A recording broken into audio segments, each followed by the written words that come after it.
The Japanese Zeros ruled the skies over the Pacific until one fateful crash in the Aleutian Islands gave America its most coveted secret, the manual. It was a twist of fate that would alter the course of the war, and all it took was a single pilot's mistake to hand the US an opportunity to turn the tide. On the morning of July 10th, 1942, machinist mate Albert Thach pressed his face against the cold window of a PBY Catalina flying boat, watching fog roll across the barren slopes of Akutan Island in the Aleutian chain. His pilot, Lieutenant William Thee, had been lost for the past hour, flying by dead, reckoning through weather so thick they couldn't see their own wingtips. They were supposed to be patrolling near Dutch Harbour, but these had no idea where they were until Thach spotted the Shumagen Islands through a break in the clouds. Now, they were cutting across Akutan, taking the most direct route back to base.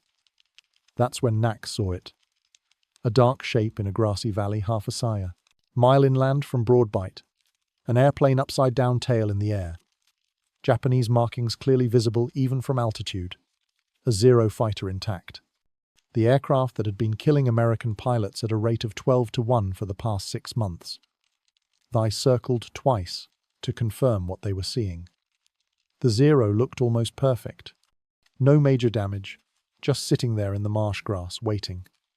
They marked the position on the map and turned for Dutch Harbour. What neither of them knew was that they'd just found the most valuable intelligence prize of the entire Pacific War. An airplane that would reveal every secret the Japanese had been using to dominate the skies since Pearl Harbor.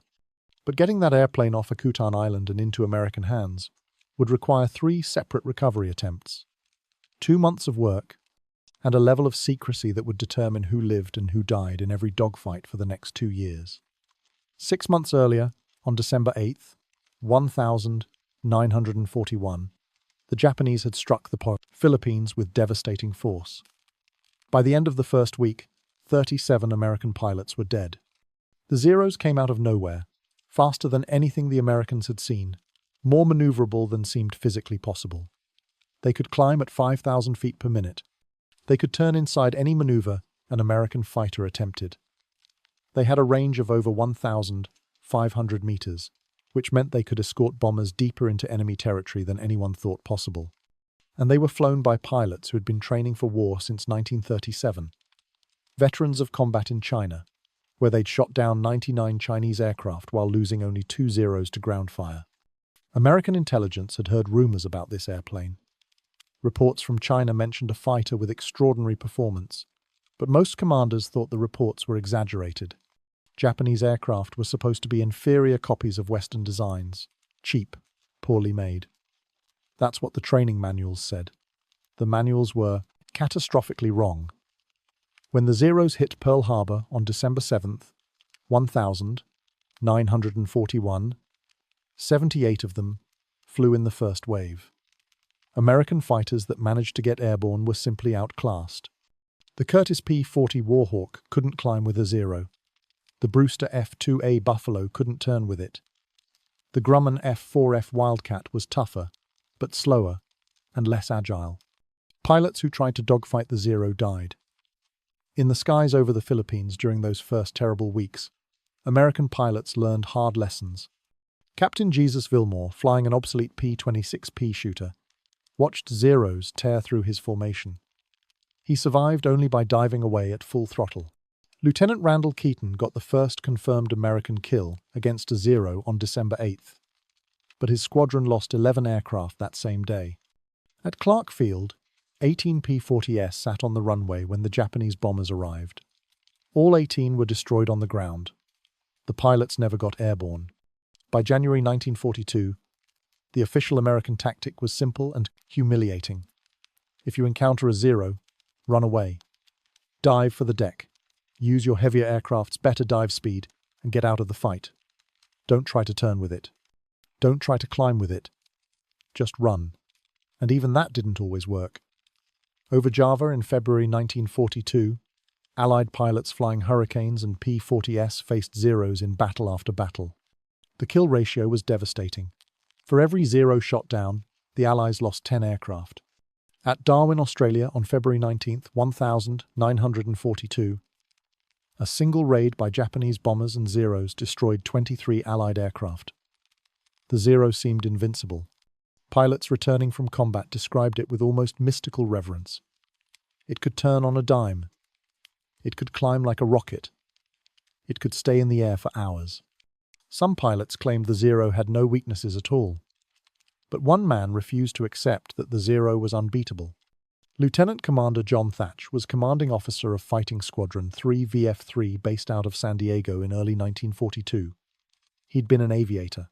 Since 1930, a test, pilot, and gunnery instructor.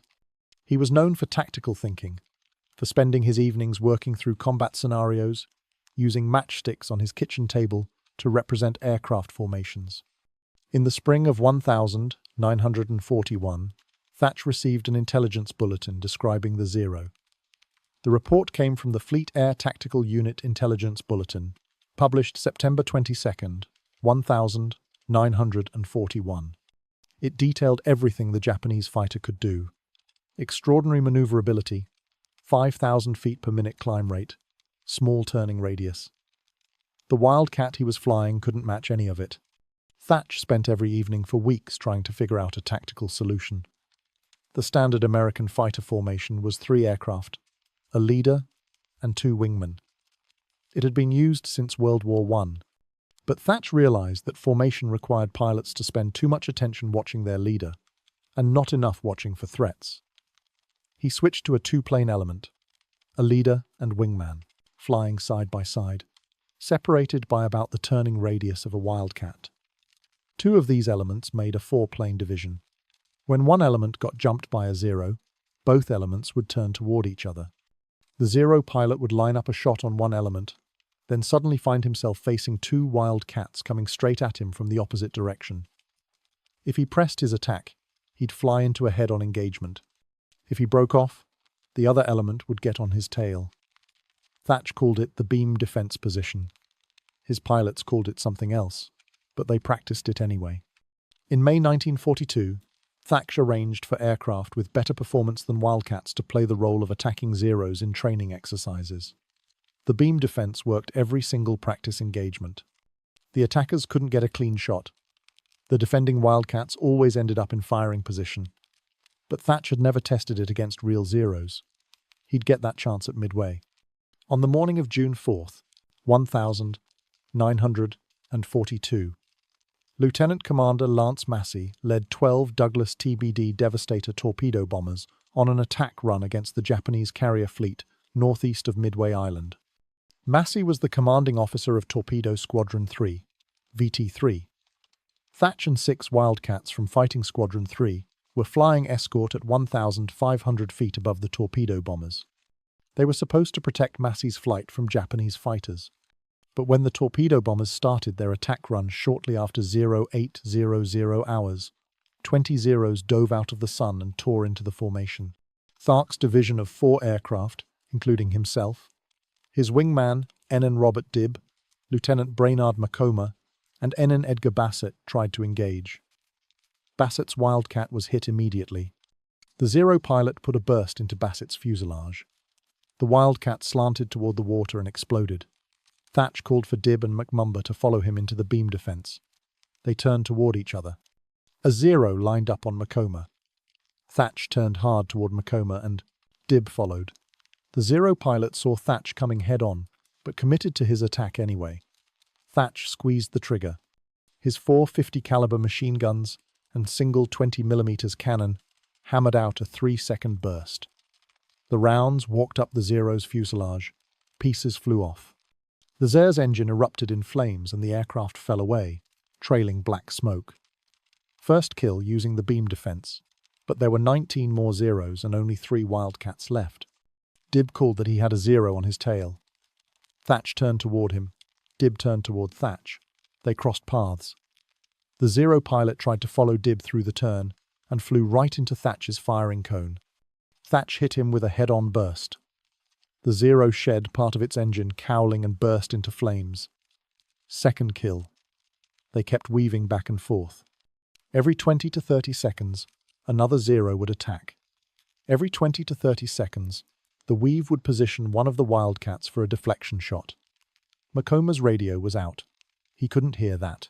Thach's instructions, but he stayed in formation and followed the turns. The 3 Wildcats survived 17 minutes of continuous combat against 20 Zeros. Thach shot down 3 confirmed kills. Dib got 1. They lost 1 Wildcat, but Massey and all 12 Devastators were shot down. Not a single torpedo hit. Massey died in the attack. His wingman died. Every pilot in the squadron died. The beam defense position worked, but it required pilots to know the tactic, to practice it, to trust it. Most squadrons had never heard of it. And even when it worked, American pilots were still just surviving, not winning. What American pilots needed wasn't just better tactics. They needed to know the Zero's weaknesses. They needed to understand how it performed at high speeds, how it rolled, how it handled under negative G-forces. They needed test data, actual flight characteristics from an intact Zero. And while Thach was fighting for his life at Midway, that Zero was about to crash on Akutan Island, 45,500 meters to the north. The pilot's name was Petty Officer First Class Tadayoshi Koga. He was 19 years old, born September 10th, 1922 inches, rural Japan. Son of a carpenter, small for a pilot, barely 5 feet tall, but he'd passed flight training and had been assigned to the carrier Ryuo, flying Zero serial number 4593. The aircraft had left the Mitsubishi Nagoya factory on February 19th, 1942, only 3.5 months old, nearly brand new. On June 4th, Koga launched from the Ryujo as part of a 3-plane section. His section leader was Chief Petty Officer Makoto Endo. His other wingman was Petty Officer Tsugu Shikada. Their target was Dutch Harbor, a naval base on Unalaska Island in the Aleutians. The attack was part of a diversionary operation during the Battle of Midway. The Japanese hoped to draw American naval forces north, while their main carrier strike force hit Midway Island from the west. It was a strategic feint, and Koga's section was part of the deception. They would strike Dutch Harbor enough to make the Americans think a major invasion was coming through the Aleutians. Koga's section attacked Dutch Harbor shortly after 0800 hours on June 4th, strafing and bombing American installations. The base was lightly defended, but the Americans fought back with everything they had. Members of the 206th Coast Artillery Regiment fired 50-caliber machine guns at the attacking Zeros. Sailors on ships in the harbor added their own fire. Small arms rounds filled the air. Most missed, but some didn't. During one of his passes, Koga's Zero took several hits. Small arms fire, probably 50-caliber rounds. One bullet severed his main oil line. The line ran from the oil cooler back to the engine. Without it, his engine would lose all its oil within minutes. Koga saw the oil pressure gauge dropping. He could see oil streaming behind his aircraft, leaving a dark trail in the sky. His engine temperature was rising. Within 5 minutes, maybe less, the engine would seize and the aircraft would fall. He radioed his section leader and headed southwest toward Akutan Island. The Japanese had designated Akutan as an emergency landing site. A submarine was stationed offshore to pick up downed pilots. The island had what looked like a long, flat, grassy valley, half a mile inland from the coast. From altitude, it looked perfect for an emergency landing. A long stretch of green, smooth, solid, or so it appeared. Koga circled the valley once. His engine was running rough now, temperature climbing, oil pressure nearly zero. He had maybe 2 minutes before the engine quit completely. Shikada, his wingman, circled with him. On the second pass, Shikada noticed something. The grass looked odd. There was a shine to it, water reflecting sunlight. He suddenly realized what he was seeing. It wasn't solid ground. It was a bog marsh, hidden beneath knee-high grass. Shikada tried to signal Koga. Make a belly landing. Keep the gear up. But Koga's engine was failing. He had his landing gear down, his flaps down. He was committed to a wheels-down landing. There was no time to reconfigure. Kog's wheels touched the grass shortly after the attack on Dutch Harbor ended. They sank immediately into the mud. The Zero's momentum carried it forward. The wheels dug deeper. The tail came up. The aircraft flipped violently, throwing up a cloud of water and mud and grass. It came to rest upside down, the tail pointing skyward, the engine buried in the bog. Koga was still strapped in the cockpit, hanging upside down from his harness. The impact broke his neck. He died instantly. The shock of deceleration when the wheels caught in the mud had snapped his head forward with lethal force. Koga's wingmen circled overhead. Endo and Shikada watched the crash. They saw the Zero flip. They saw it come to rest inverted. They couldn't see Koga. They didn't know if he was alive or dead. Japanese pilots had standing orders to destroy any Zero that crashed in enemy territory. The orders were explicit and unambiguous. Strafe the wreckage. Burn it. Make it unusable. Don't let the Americans capture an intact Zero. The Americans had been trying to get their hands on a flyable Zero since the war began. Every crashed Zero had been studied, but all had been too damaged. This one looked almost perfect, just upside down. If Koga was alive, strafing the airplane would kill him. Endo and Shikada couldn't see any movement, no sign of life, but they couldn't be certain. They circled for several minutes, waiting, hoping to see Koga climb out. Nothing. The submarine was waiting offshore.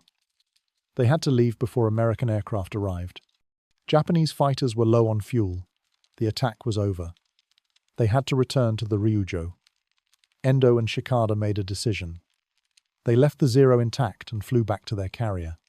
They'd failed to follow their orders. They knew the consequences. They knew an intact Zero in American hands would be catastrophic for Japan, but they couldn't bring themselves to kill their friend. That moment of compassion, that human decision, would change the course of the Pacific War. The crash site remained undisturbed for 36 days. Akutan Island is one of the most remote places on Earth.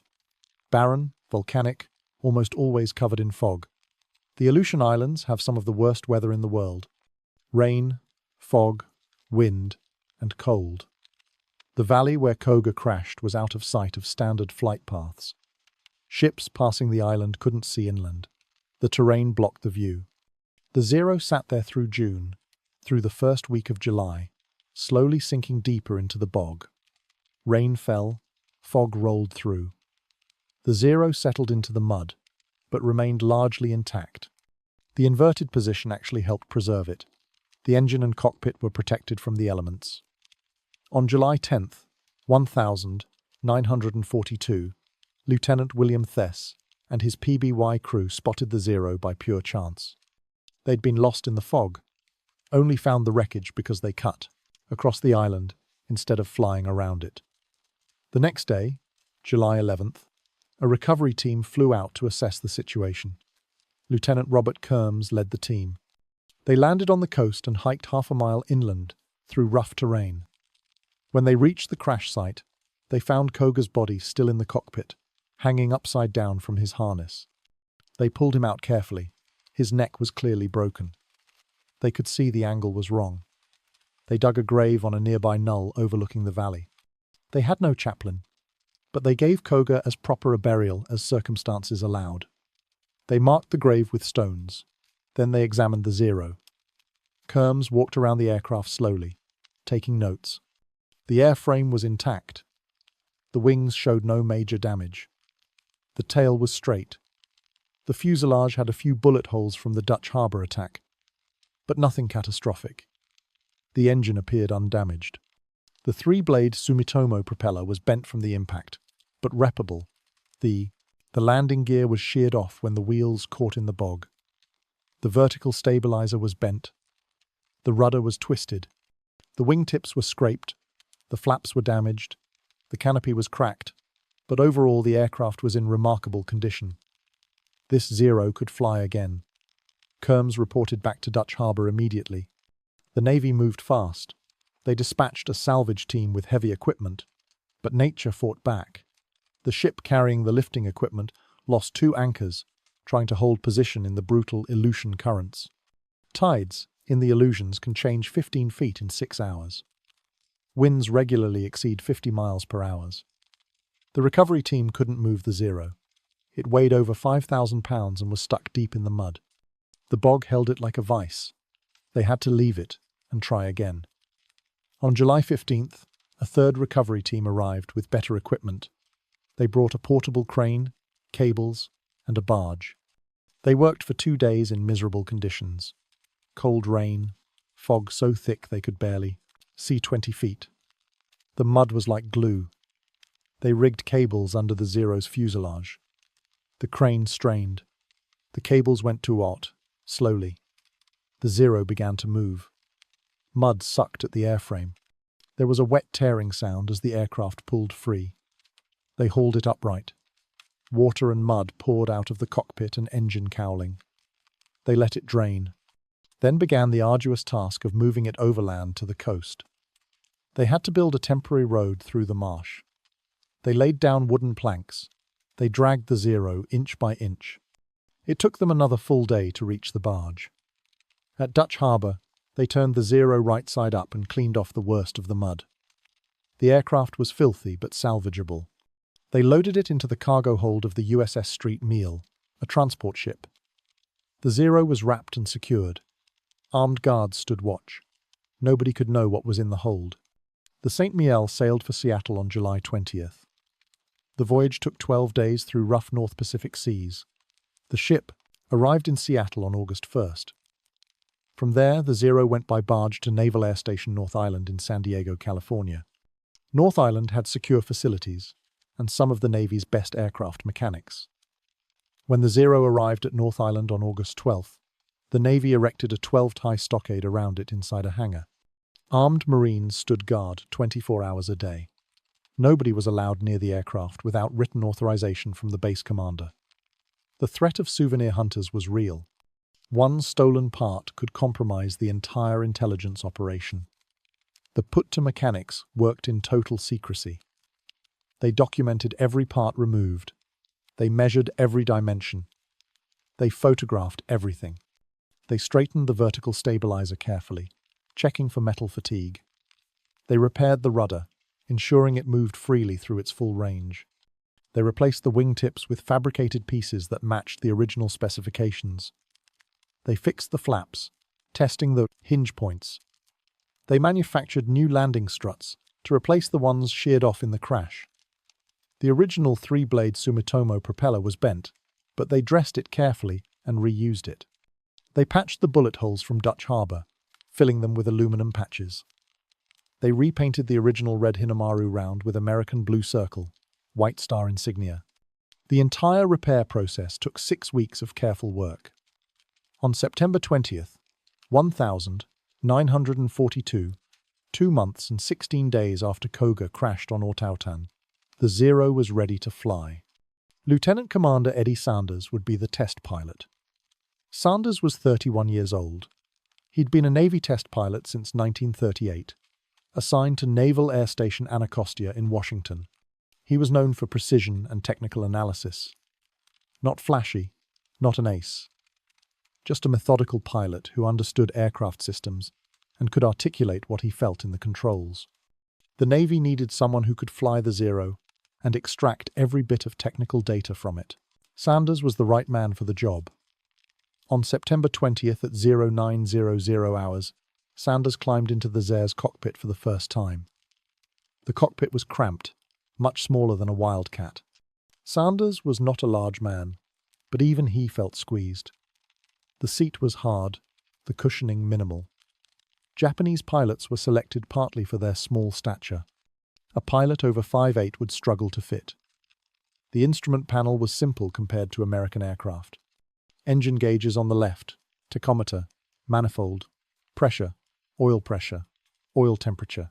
Flight instruments in the center, airspeed indicator, altimeter, artificial horizon, turn and bank indicator. Everything else was on the right. Fuel gauges, hydraulic pressure.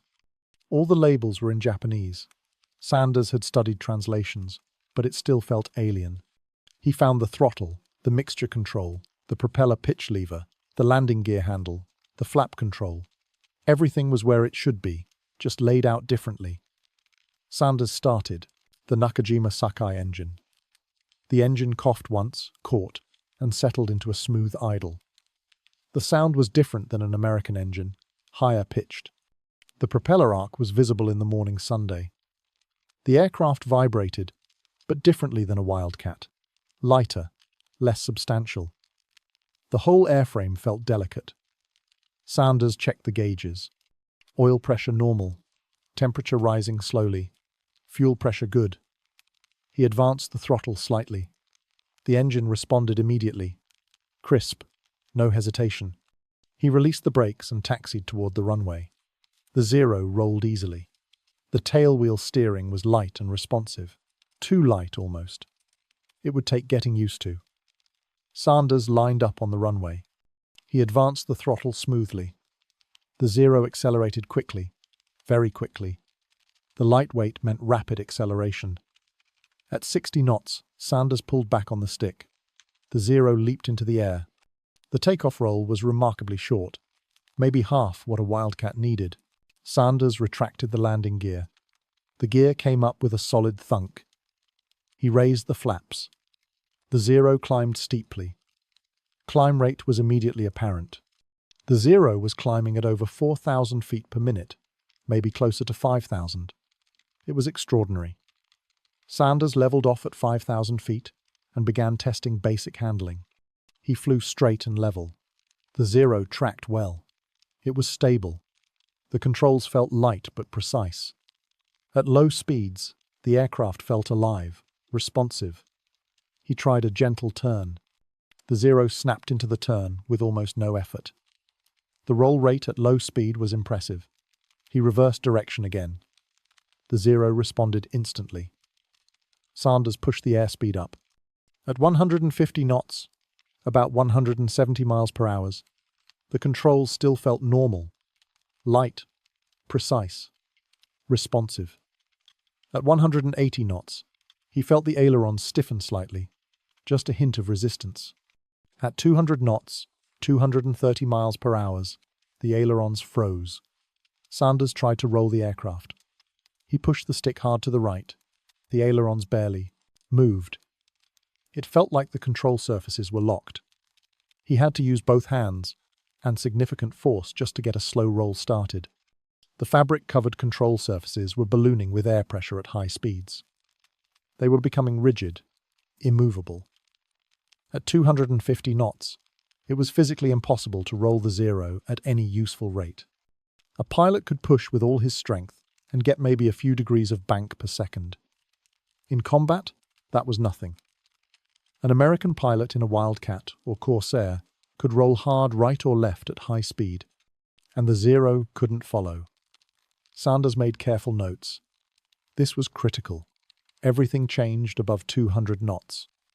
Sanders tested roll rate in both directions. The Zero rolled to the left more easily than to the right. There was a definite asymmetry, about a 20% difference, probably related to engine torque and propeller rotation. The engine turned clockwise as viewed from the cockpit that created a rolling moment to the left. With fabric control surfaces that couldn't overcome the aerodynamic forces at high speed, the torque effect became more noticeable. A Zero rolling left had a slight advantage. A Zero rolling right was at a disadvantage. American pilots could exploit that. If a Zero was on your tail, roll hard right. The Zero pilot would have an even harder time following. Then Sanders tested negative G maneuvers. He climbed to 10,000 feet. He pushed the nose down into a dive, building speed at 250 knots. He pulled back hard on the stick, then pushed forward abruptly to unload the wings. 0 grams, then -1 gram, then -2 grams. The engine coughed, sputtered, nearly quit. Sanders felt the power drop away. The propeller kept windmilling, but the engine was producing almost no thrust. He pushed the nose down, bringing positive Gs back. The engine caught again. Power returned. He tried it again. Same result. The Zero's engine used a float-type carburetor. Under negative acceleration, the float valve couldn't maintain fuel pressure. The carburetor starved. The engine quit. If an American pilot pushed his aircraft into a dive with negative Gs, the Zero following him would lose power and fall behind. That single weakness could save countless lives. Sanders flew for 90 minutes on that first flight. He tested climbs, dives, turns, stalls, and slow flight. He documented maximum speed, which was about 330 miles per hour. Respectable, but not exceptional. The Wildcat was nearly as fast. The new Corsair and Hellcat would be faster. He tested rate of climb, which was extraordinary, over 4,000 feet per minute from sea level to 10,000 feet. The Zero could outclimb anything America had flying. He tested turn radius at various speeds. At low speeds, the Zero could turn incredibly tight, tighter than any American aircraft. But above 200 knots, the turn radius opened up considerably. The controls became too heavy to execute sharp turns. Sanders landed after 90 minutes. He taxied in and shut down. A crowd of officers and engineers waited by the hangar. Everyone wanted to hear what he'd discovered. Sanders climbed out of the cockpit. His flight suit was soaked with sweat. His hands arched from fighting the controls at high speed. He walked straight to the commanding officer. His first words were simple. He told them he'd found critical weaknesses that American pilots could exploit. The ailerons froze at speeds above 200 knots. Rolling maneuvers at high speeds were slow and required enormous force. The Zero rolled to the left easier than to the right. The engine cut out under negative acceleration. They now had answers. Real, actionable intelligence.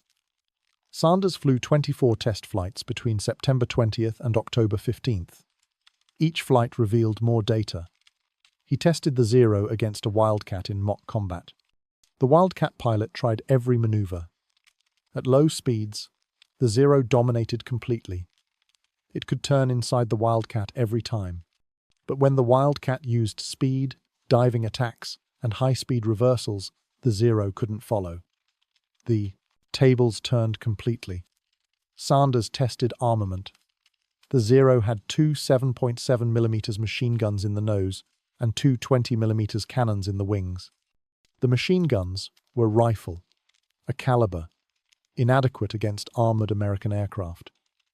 The cannons were effective, but had limited ammunition, only 60 rounds per gun. A few seconds of firing, and they were empty. The trigger was mounted on the throttle, not the control stick. An unusual design. Sanders found it awkward. He tested visibility. The canopy provided excellent visibility in most directions, better than a Wildcat. But there was a large blind spot behind and below. The headrest blocked the view. An American pilot diving from above and behind could stay in that blind spot until the last second. Sanders tested durability. The Zero's construction was extremely light. The aluminum skin was thinner than American standards.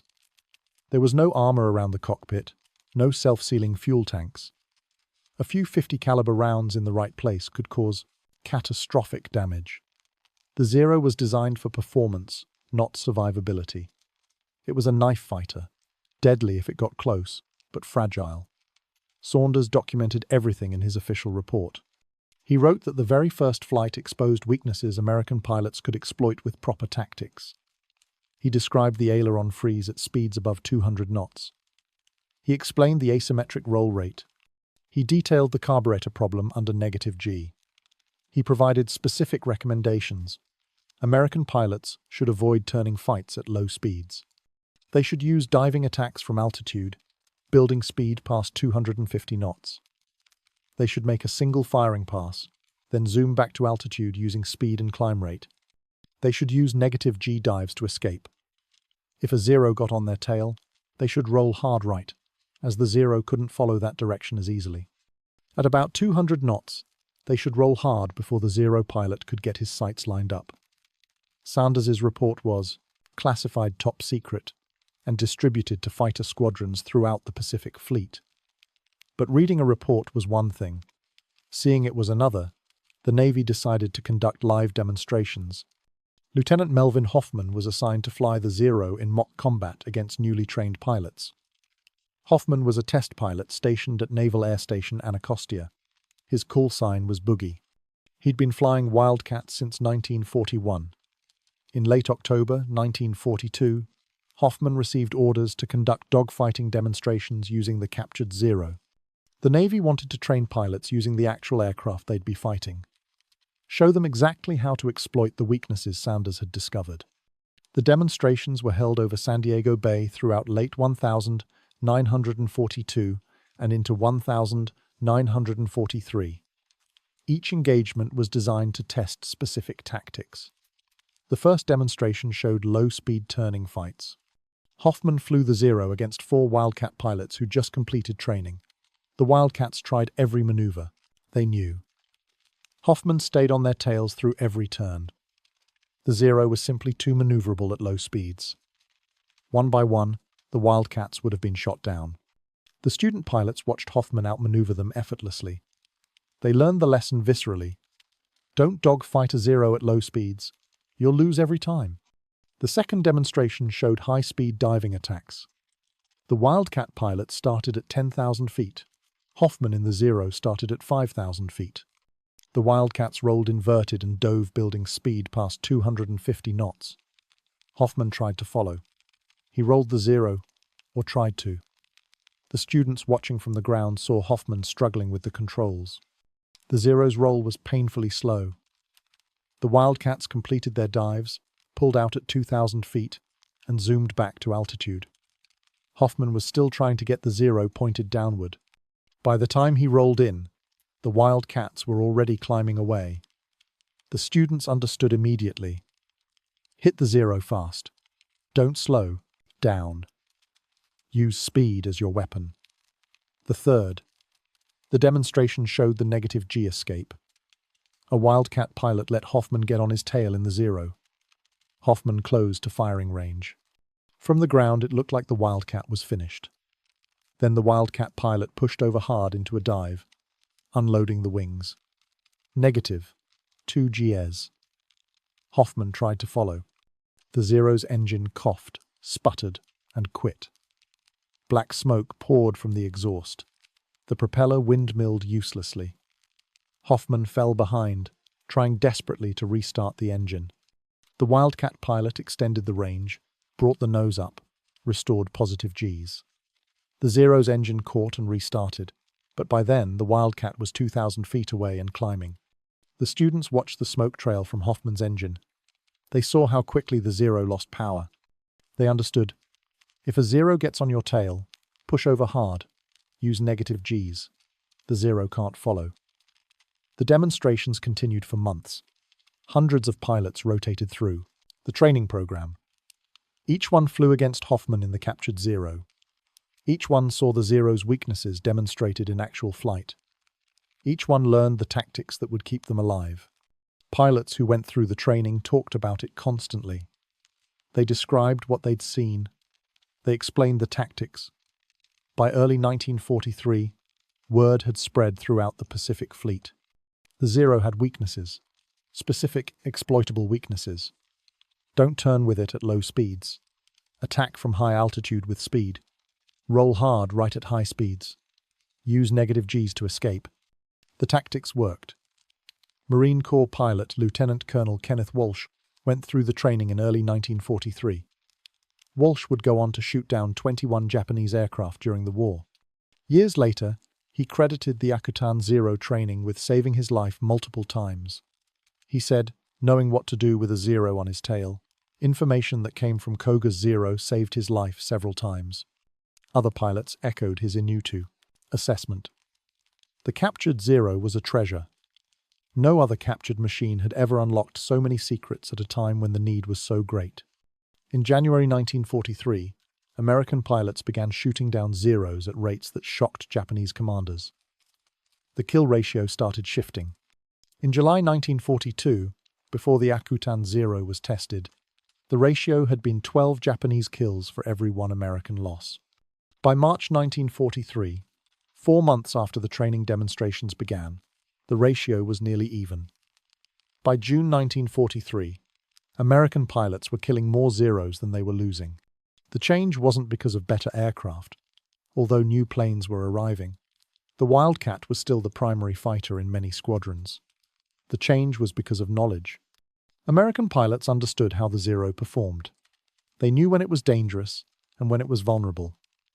They could predict what a Zero pilot would do and counter it effectively. What the Japanese didn't understand was why their tactics were failing. Zero pilots had been using the same combat techniques since 1937. They'd worked perfectly in China. They'd worked at Pearl Harbor. They'd worked in the Philippines, in the Dutch East Indies, in Burma, over the Coral Sea. Suddenly, in early 1943, those techniques stopped working. American pilots were avoiding turning fights. They were attacking from altitude with high-speed dives. They were rolling away at speeds where the Zero couldn't follow. Japanese pilots tried to adapt. They tried tighter turns, hoping to force the Americans into slow-speed engagements. But American pilots refused to turn. They'd attack, then extend range using speed and altitude. No matter what bait the Japanese offered, the Americans wouldn't take it.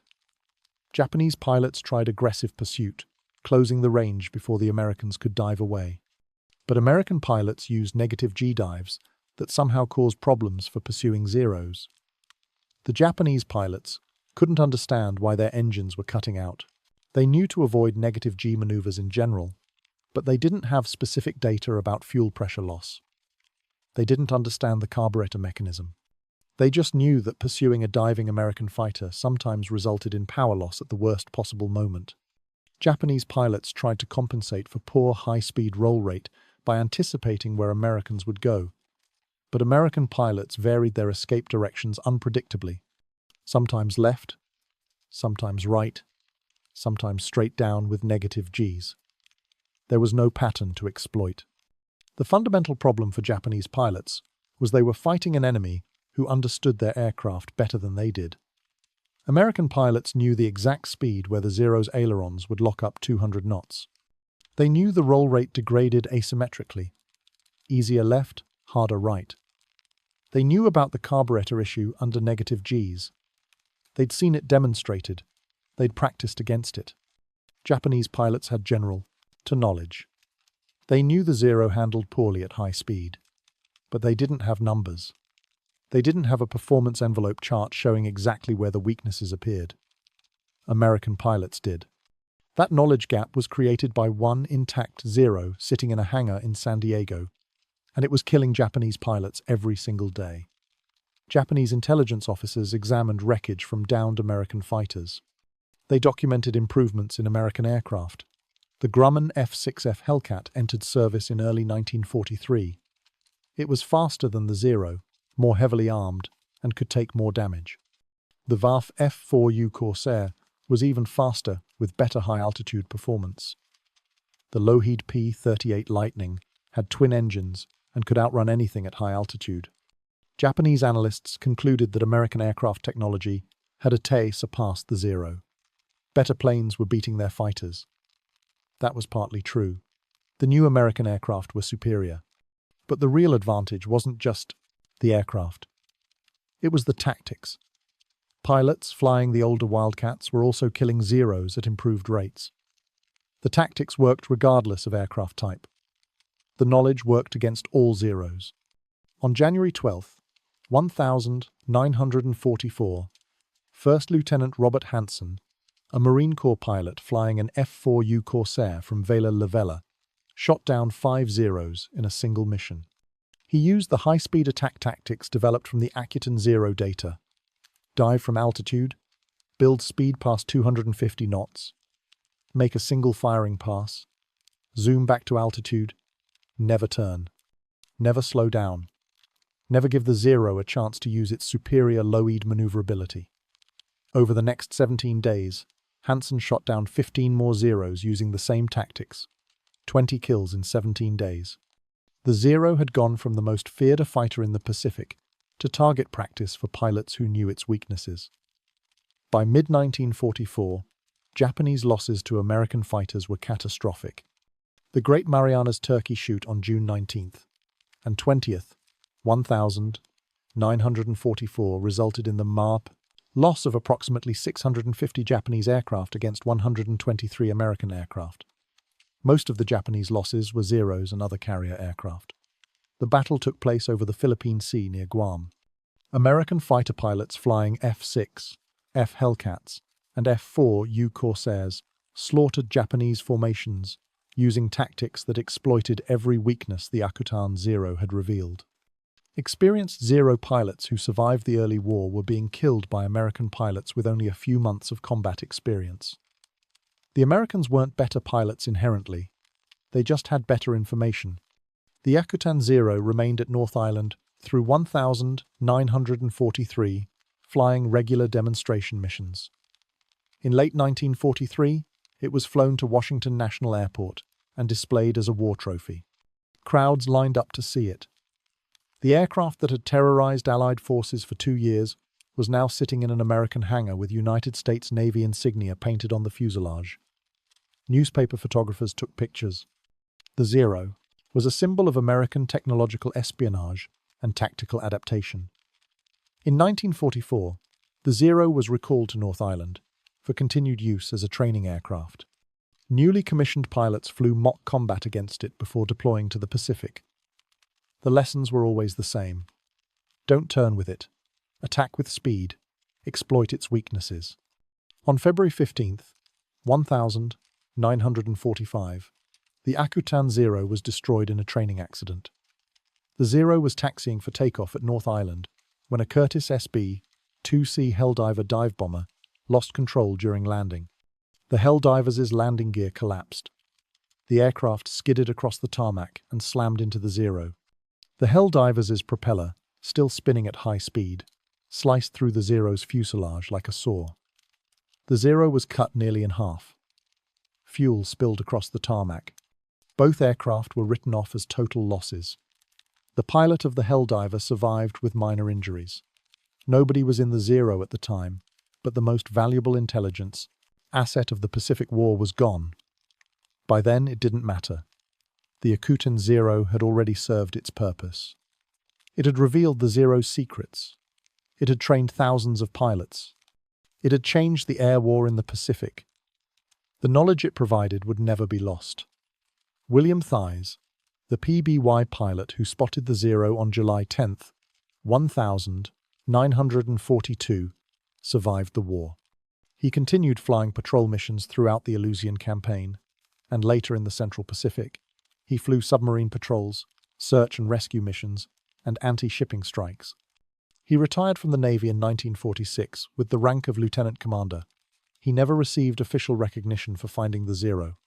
His name appears in operational reports, but he was never decorated for the discovery. Vise died in 1989 at age 73. His obituary mentioned his service as a patrol pilot, but made no mention of the most important discovery of his career. Albert Thach, the machinist mate who first saw the Zero from the window of thieves, PBY, went on to serve in the Pacific through the end of the war. He participated in numerous patrol and rescue operations. After the war, he returned to his home state of Michigan and worked as an automotive mechanic. He rarely talked about spotting the Zero. To him, it was just another patrol flight. He'd seen plenty of crashed aircraft. He had no idea this one would change history. Thach died in 1994 at age 78. Robert Kerms, who led the first recovery team and gave Koga a burial on Akutan, continued serving in the burial Pacific. He participated in amphibious operations in the Gilbert Islands and the Marianas. He was promoted to lieutenant commander and served as a salvage operations officer. After the war, he worked in commercial shipping. Kerms never knew the full impact of the Zero he'd helped recover. To him, it was just one of many salvage operations he'd conducted during the war. He died in 2001 at age 86. Eddie Sanders, the test pilot who flew the Akutan Zero on its first American flight, continued his distinguished career. He flew combat missions in the Pacific, testing new aircraft and training pilots. After the war, he stayed in the Navy and rose to the rank of Rear Admiral. He served in anti-submarine warfare development during the Cold War, working on tactics and technology to counter Soviet submarines. Sanders rarely discussed the Akutan Zero publicly. The test flights remained classified for years. When historians finally interviewed him in the 1980 seconds, Sanders described the Zero as a remarkable aircraft at low speeds, but with obvious limitations at high speeds. He said American pilots could exploit those limitations easily once they understood what they were. Sanders died in 1998 at age 87. Melvin Hoffman, who conducted the dogfighting demonstrations, also became a rear admiral. He trained hundreds of pilots in anti-zero tactics throughout the war. After the war, he served in various command positions and helped develop jet fighter tactics. During the transition from propeller to jet aircraft, Hoffman credited the captured Zero with being one of the most valuable training tools the Navy had during the Pacific War. He said seeing the Zero's weaknesses in actual flight was worth 1,000 intelligence reports. Hoffman died in 2003 at age 87. John Thach, who developed the beam defense position that became known as the Thach Wave, rose to full admiral. He continued refining fighter tactics throughout the war. When the Japanese resorted to kamikaze attacks in late 1944, Thach developed the Big Blue Blanket Defense System, a layered fighter patrol system that provided effective protection against suicide aircraft. After the war, Thach served as Deputy Chief of Naval Operations for Air and later as Commander-in-Chief of United States Naval Forces Europe. He retired in 1967. When asked about the most important tactical development of the Pacific War, Thach always mentioned the captured Zero. He said the Zero had been a mystery before Akutan. After Akutan, it was just another airplane with known characteristics and exploitable weaknesses. Thach died in 1981 at age 76. Tadayoshi Koga's body remained buried on Akutan Island until 1947. The American Graves Registration Service conducted a systematic search of battlefield and crash site burials throughout the Pacific. They found Koga's grave on the Kogus Akutan and exhumed his remains. His body was rearied at Adak Island Cemetery, further down the Aleutian chain, alongside other Japanese war dead recovered from the region. In 1953, the Adak Cemetery was excavated.